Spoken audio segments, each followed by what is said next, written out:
Umat Allah yang terkasih, Yesus pokok anggur yang benar. Apakah pengajaran ini masih mempunyai arti untuk hidup kita? Pengajaran ini disampaikan kepada Yesus pada malam perjamuan terakhir. Dan bagi kita disampaikan pada masa Paskah sebelum Yesus naik ke surga. Umat Allah yang terkasih, hingga Minggu Paskah keempat, bacaan-bacaan Injil masa Paskah memperlihatkan berbagai segi dari misteri wafat dan kebangkitan Yesus, serta pengalaman para murid-murid Yesus. Minggu Paskah yang keempat kemarin, Yesus membicarakan diri sebagai gembala yang baik, yang berani menyerahkan hidupnya untuk keselamatan domba-dombanya. Dalam semua tahun liturgi, Minggu Paskah keempat, baik tahun A, tahun B, tahun C, dibacakan tentang gembala yang baik. Injil Yohanes bab 10. Dalam semua tahun liturgi, baik A, B, dan C, Injil pada hari Minggu kelima dan ketujuh nanti diambil dari wejangan-wejangan Yesus selama perjamuan malam terakhir yang termuat dalam Injil Yohanes bab 13 sampai bab 15. Pada hari Minggu Paskah ketujuh, doa Yesus bagi murid-muridnya agar tetap bersatu. Injil Yohanes bab 17. Selama 4 minggu menjelang Pentakosta, kita mendengarkan Injil Yohanes, Injil tentang cinta kasih Allah kepada manusia, agar kita semakin menyadari, mengalami betapa dekatnya Yesus dengan kita. Mengikuti pesan-pesan serta doa Yesus bagi para muridnya, yang nanti akan disertai Sang Penolong, yaitu Roh Kudus yang dikirim Bapanya sendiri. Hari ini Injil Yohanes bab 15 ayat 1-8, Yesus mengumpamakan diri sebagai pokok anggur yang benar. Para murid ialah ranting-ranting yang tumbuh dari pokok itu. Bapanya yang di surga digambarkannya sebagai yang mengusahakan agar ranting-ranting itu semakin berbuah.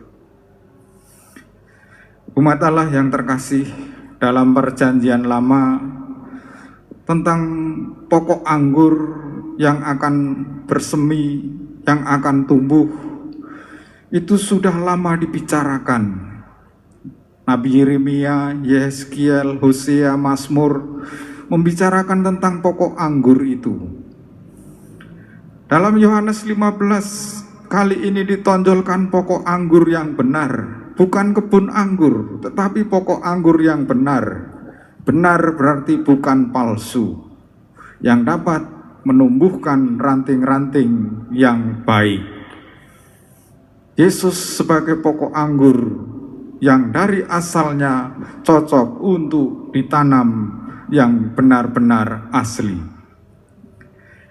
Yesus itu pokok anggur yang benar, artinya kita bisa hidup, bersemi, bertumbuh bila menjadi ranting-ranting yang hidup yang tumbuh dari pokok itu. Bila terpotong darinya, maka orang akan binasa. Tetap bersama pokok anggur yang benar, terwujud bila murid-murid saling mengasihi. Kita dengar dalam bacaan kedua tadi, juga nasihat Yesus untuk saling mengasihi. Yohanes 15 ayat 9 sampai 17. Umat Allah yang terkasih, warisan dari Yesus yang diberikannya dalam Injil Yohanes bab 13 ayat 34 sampai 35 mengajarkan kepada kita agar kita tidak usah takut terhadap kekuatan-kekuatan jahat di dunia ini. Nanti Dia menjanjikan Sang Penolong. Bila benar-benar Sang Penolong datang, Ia akan menguatkan para murid, dan kita tidak merasa ditinggalkan sendirian. Yesus berdoa agar Bapanya selalu melindungi murid-muridnya. Kita ini seperti Yesus, adalah orang-orang yang diutus mewartakan kerahiman Allah Bapa dalam dunia yang sakit, dalam dunia yang dikungkung kekuatan-kekuatan jahat.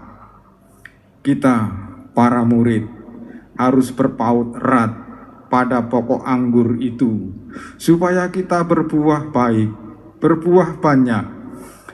Selain itu, karena kita mendapat perhatian istimewa dari Bapa di surga. Kalau kita berpaut erat kepada pokok anggur itu, mintalah apa saja, maka kamu akan menerimanya.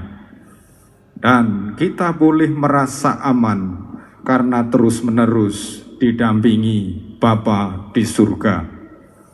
Selama 40 hari sesudah kebangkitannya, Yesus berulang kali menyampaikan pesan-pesan tentang sukacita, tentang hidup yang diberkati, dan Dia akan kembali kepada Bapanya di surga setelah 40 hari dari kebangkitannya. Dan murid-murid diserahkan kepada Bapanya di surga untuk Bapa itu mengelola pokok ranting-ranting dari pokok anggur itu. Kita mestinya menjadi matang, menjadi dewasa, menjadi mengerti tentang misteri kehidupan ini. Dan teladan kita adalah Bunda Maria yang selalu terpaut kepada putranya. Maka pada bulan Maria, bulan Mei, bulan Maria ini, gereja mengundang putra-putrinya di dalam setiap keluarga, jangan di lingkungan dulu, untuk berdoa rosario bersama Maria sampai kepada Yesus. Kita akan mengalami diberkati Bapa, dan kita mengalami sebagai ranting-ranting yang berbuah banyak.